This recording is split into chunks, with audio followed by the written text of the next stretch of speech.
Les sanitaires. L'espace salle de bain. L'espace salle de bain.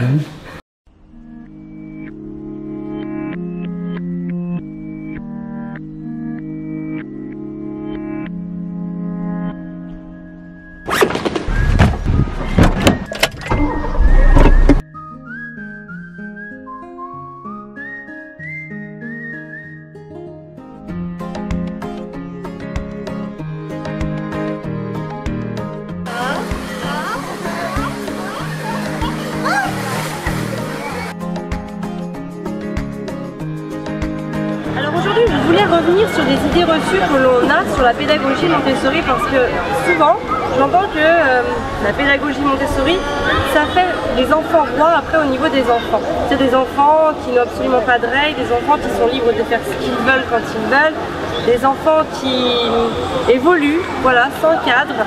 Et j'ai même entendu voilà, que la pédagogie Montessori, c'est un truc de bobo, voilà, de choses un petit peu comme ça. Et au final, alors pour avoir quand même lu toute l'œuvre de Maria Montessori, pour avoir été formée officiellement à la pédagogie Montessori, notamment sur les cycles 0-3 ans et 3-6 ans, pour avoir lu aussi d'autres auteurs qui évoquent Maria Montessori et sa pédagogie, je comprends pas ces a priori là et j'avais envie de revenir là-dessus parce que je trouve que en ce moment par exemple tu vois dans les magasins il y a énormément de matériel Montessori et le point positif c'est que ça au moins ça a l'avantage d'en faire parler. Après le matériel n'est pas toujours exact, le matériel n'est pas toujours des fois aussi il dévie un petit peu du principe initial mais au moins c'est du matériel qui a le mérite de sortir de ce que l'on voit d'habitude, qui est en général fait dans des matériaux plus nobles et qui a au moins l'avantage de pouvoir apporter quelque chose d'un peu plus cognitif à l'enfant. Ça on ne peut pas l'enlever. Et puis voilà, ça fait parler de la pédagogie, donc c'est toujours intéressant parce que je pense que cette pédagogie a beaucoup de choses à véhiculer. Par contre, on s'attache trop souvent à penser au matériel, alors que la pédagogie Montessori, c'est 80% dans la posture de l'adulte notamment, et 20% le reste est dans le matériel. Et voilà, donc aujourd'hui je vais un petit peu te parler en fait pourquoi est-ce qu'on a tendance à penser que la pédagogie Montessori elle peut faire des enfants rois au niveau des enfants. Qu'est-ce qui fait que l'on puisse penser ça? Et puis surtout, qu'est-ce qu'il en est vraiment en fait derrière tout ça? Je vais essayer de te démontrer que par rapport en tout cas en s'arrêtant aux a priori, bah, qu'est-ce qu'il y a derrière? Pourquoi est-ce qu'on pense ça? Et surtout, quelle est la réalité par rapport à ces images véhiculées par ces idées reçues en fait? Voilà, donc je vais te parler de tout ça et puis je vais aussi te dire ce que j'en ressens et puis peut-être l'un de mes plus grands conseils par rapport à cette belle pédagogie si tu veux l'appliquer toi aussi au quotidien.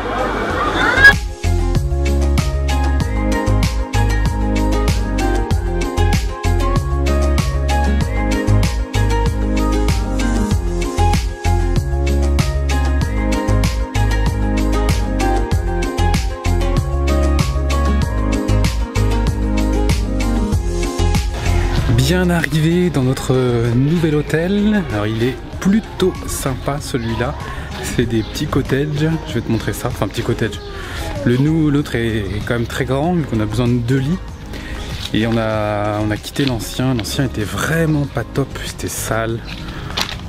Sur le papier il avait l'air hyper intéressant mais en réalité bon vraiment pas top. Le service ça vaut pas le service qu'on trouve souvent en Asie.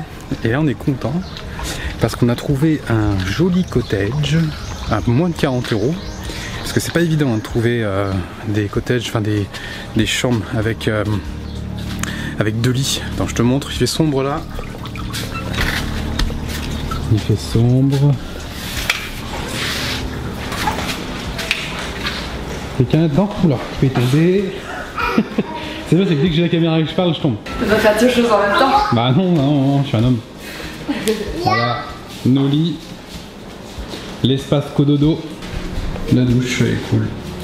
Les toilettes, franchement, les toilettes je les trouve magnifiques, ça me fait trop plaisir. Ouais, les sanitaires sont bien. Les sanitaires. L'espace salle de bain. L'espace salle de bain. Avec le dressing. Ouais, juste une petite jacuzzi suffira. C'est clair, avec notre linge. Toujours des vagues. Par contre, On aurait besoin d'un grand sac de linge sale. On a beaucoup d'habits sales là. Ah. Et puis la vue extérieure. Voilà, on peut sortir. Vue extérieure qui est quand même pas trop mal. Avec la piscine et la plage juste derrière. Bon, je vous emmène voir la plage. J'ai pas encore été, donc on va découvrir ça ensemble. Voilà. Ça devient vraiment n'importe quoi sur Family Panic, ça devient du vlog. Allez, du vlog où vous n'avez rien à dire. Du racontage de live. Le resto, regardez ce petit cottage sympa sur la plage. Alors on peut pas le prendre parce qu'il n'y a qu'un lit. Sinon, bah c'est cool. Et voici la plage. De jolis bateaux.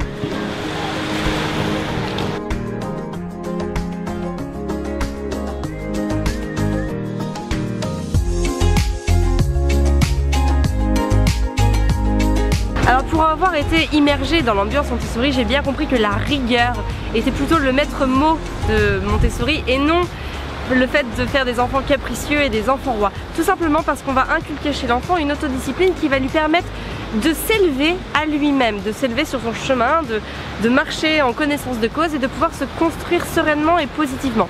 Alors aujourd'hui, pourquoi est-ce qu'on a des a priori sur l'éducation Montessori, sur l'accompagnement Montessori et même sur la philosophie Montessori d'une manière plus générale? J'ai essayé de trouver 3 axes de questionnement auxquels je vais pouvoir apporter des axes de réponse. Le premier, c'est que souvent on parle de libre choix. En effet, dans l'ambiance Montessori, l'enfant est libre de choisir son activité. Il est libre de s'adonner à ce qu'il veut, le temps qu'il veut et sur ce qu'il veut. Pourquoi? Tout simplement parce que l'environnement en amont a été extrêmement préparé. Du coup, l'enfant ne vaque pas comme ça au hasard de ses occupations et par exemple n'a pas de télévision ni de jeu en général. Il évolue dans une sphère, dans une ambiance complètement propice à son développement personnel, à son développement cognitif, intellectuel et à son développement moteur. Et tout ça, ça va l'amener à pouvoir se construire de plus en plus. Évidemment, quand on est à la maison, moi je le vois bien au quotidien, si mes enfants, je ne les drive pas un petit peu, ils peuvent forcément passer beaucoup de temps à jouer. Je dis pas que le jeu est pas bien, tout simplement parce que quand Arthur fait des caplas, des Lego ou peu importe à quoi il joue, il y a aussi d'autres choses, d'autres schémas de pensée qui se mettent en action et ils sont aussi importants ces schémas de pensée. Par contre, c'est très important de pouvoir aussi évoluer dans une ambiance qui va pouvoir nous faire évoluer. Et ça, sur ce point, Montessori est d'une rigueur absolue. C'est-à-dire que Montessori est un environnement tellement préparé que l'enfant va être amené à faire ses choix tout simplement parce qu'il en aura envie, parce que le matériel va venir à lui, parce que l'ambiance va le pousser à se concrétiser par ses actions. Et ça, c'est très très important de l'avoir en tête quand on parle de Montessori. On parle en effet, comme je l'ai dit tout à l'heure, beaucoup du matériel, mais il y a aussi toute la posture de l'enfant qui va élancer, qui va amener l'enfant par lui-même à se dépasser, à aller plus loin, à se construire. Et ça, c'est pas inné, c'est-à-dire qu'il faut un énorme travail de l'adulte pour pouvoir avoir un résultat sur l'enfant.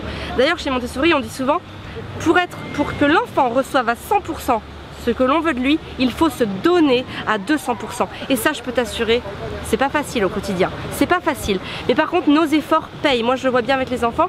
Les efforts payent. Les jours où, ok, je suis présente à 200% avec eux, pour eux, je vois bien que ça match. Ils sont calmes, ils sont cool, ils se mettent dans des activités, ils rentrent dedans avec facilité. Parce que voilà, je suis entièrement dispo. Les jours où j'ai d'autres choses à gérer, où je suis qu'à 50%, eux aussi, ils sont qu'à 25%. Et du coup, c'est ces jours-là qui sont souvent très très durs en tant que énergie, charge mentale, etc. Parce que ces jours-là, eh ben, c'est du drivage en permanence.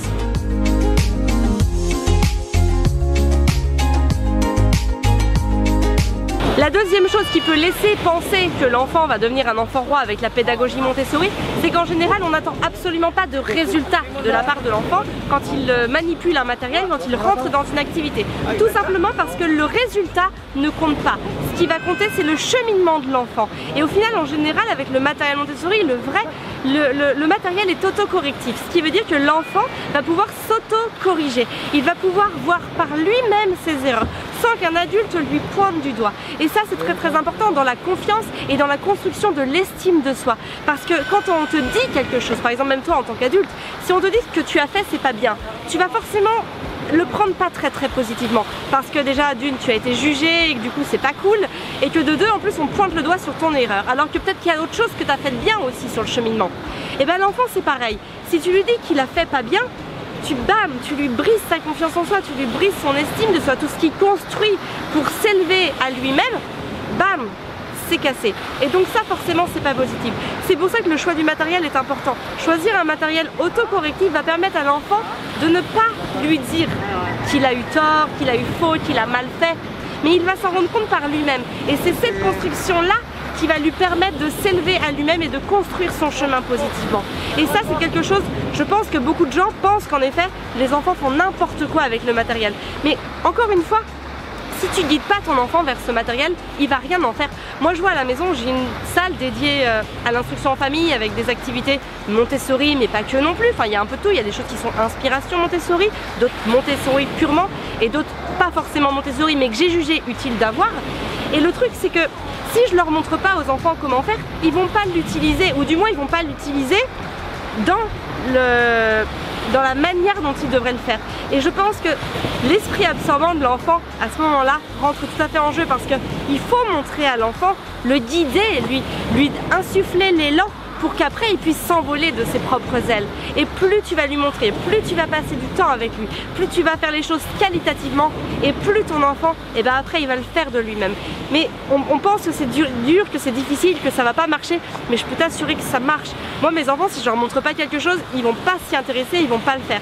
Si je prends le temps de leur montrer, de passer du temps de qualité avec eux, alors ils vont rentrer dans l'activité et ils vont la répéter, jusqu'à temps d'en avoir compris le fonctionnement et d'avoir cheminé vers eux-mêmes.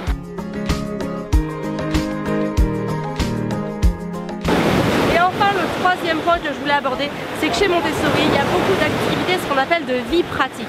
La vie pratique, c'est quand on introduit l'enfant dans son environnement, se réapproprier cet environnement justement, prendre soin de soi, prendre soin des choses qui nous entourent. Ça c'est un fondamental chez Montessori, parce que c'est important de prendre l'identité que l'on est pour pouvoir se positionner dans l'environnement dans lequel nous vivons. Et ça, même en tant qu'adulte, parfois nous avons du mal à se positionner en tant que tel, tout simplement parce que on n'a pas eu ces réflexes, on n'a pas eu cette manière de vivre, on n'a pas eu cette dynamique de vie qui va nous faire nous poser entièrement devant notre élément. Quand des fois on passe la matinée avec les enfants à se préparer, donc ça veut dire s'habiller, faire sa toilette, se coiffer, ranger ses habits, on n'a pas fait grand chose. Mais au final, on a fait énormément. On a fait énormément pour eux en tant qu'enfants, parce qu'ils se positionnent dans leurs habitudes de vie, ils s'ancrent dans un quotidien, mais aussi parce qu'ils ont appris à s'autodiscipliner par rapport à toutes les tâches que l'on a besoin de faire. Prendre soin de soi, c'est d'une extrême importance, et peu importe l'âge que nous avons, il faut savoir prendre soin de soi. Prendre soin de soi déjà au premier mot, c'est-à-dire vraiment prendre soin de soi, mais en plus, si on regarde le second terme de prendre soin de soi, c'est aussi s'assurer que en toute situation, on va pouvoir faire attention à soi, on va pouvoir prendre du recul et pouvoir s'offrir le meilleur. Et ça c'est important, et ça s'inculque dès le premier âge. Seulement, ces activités-là, malheureusement, elles ne sont souvent pas prises au sérieux, parce qu'on pense que c'est secondaire par rapport aux apprentissages. Par rapport aux apprentissages, je veux dire les vrais, c'est-à-dire les mathématiques, le français, enfin pour les vrais, pas forcément pour moi, mais les vrais pour l'ensemble des gens, pour l'ensemble de la population. Alors que pour moi, les activités de prendre soin de soi, prendre soin de son environnement, ce sont des activités qui sont primordiales pour l'enfant, parce que ce sont elles qui vont permettre de générer les bases dans l'esprit de nos enfants. Et ça, c'est très important. Voilà à peu près ce dont je voulais te parler dans cette vidéo. Maintenant, si je dois te parler de mon plus grand conseil par rapport à la pédagogie Montessori, sache que l'enfant entre 0 et 6 ans notamment est un véritable esprit absorbant. C'est une éponge. Il absorbe tout, le bon comme le mauvais. Et du coup, si tu veux que ton enfant soit quelque chose, alors sois-le toi-même. Sois ce que tu veux que ton enfant soit. Je ne sais pas si ma phrase est très compréhensible, mais en gros, sois l'exemplarité de ton enfant. C'est pas toujours facile, il y aura des jours où ça matchera, il y aura des jours où ça matchera pas. Mais c'est pas grave, ce qu'il faut c'est créer une dynamique qui te permette d'avancer, qui permette à ton enfant d'avancer. Et c'est ça qui est important. C'est ça. Plus tu es l'exemple, plus ton enfant va puiser dans cet exemple et plus il va devenir ce que tu veux qu'il devienne. Et plus tu veux qu'il soit positif, bienveillant et ouvert au monde, et ben plus il le sera. C'est toi qui maîtrises. C'est en tant que parent qu'on a la maîtrise de nos enfants, en tant qu'on est des éducateurs, on est des accompagnants, on est les parents. Et c'est grâce à nous que nos enfants vont devenir ce qu'ils vont devenir. L'école joue, l'environnement joue, les parents, les grands-parents, les amis, les cousins, les cousines, tout ça, ça joue aussi. Mais l'exemple même que nos enfants attendent, c'est nous. C'est nous-mêmes, il n'y en a pas d'autre. On est le plus grand exemple pour nos enfants, tout simplement aussi parce que c'est avec nous, au final, qui passent le plus de temps. Voilà, donc si tu as dans ton entourage des gens qui pensent que Montessori c'est faire des enfants rois, partage-leur la vidéo, aime la vidéo, partage-leur, ça peut leur servir. Et puis voilà, si tu as aimé, si tu as des commentaires, si tu as des propositions, si tu as des critiques constructives, et ben vas-y, n'hésite pas, on est à l'écoute. Sur ce, je te souhaite une très belle journée.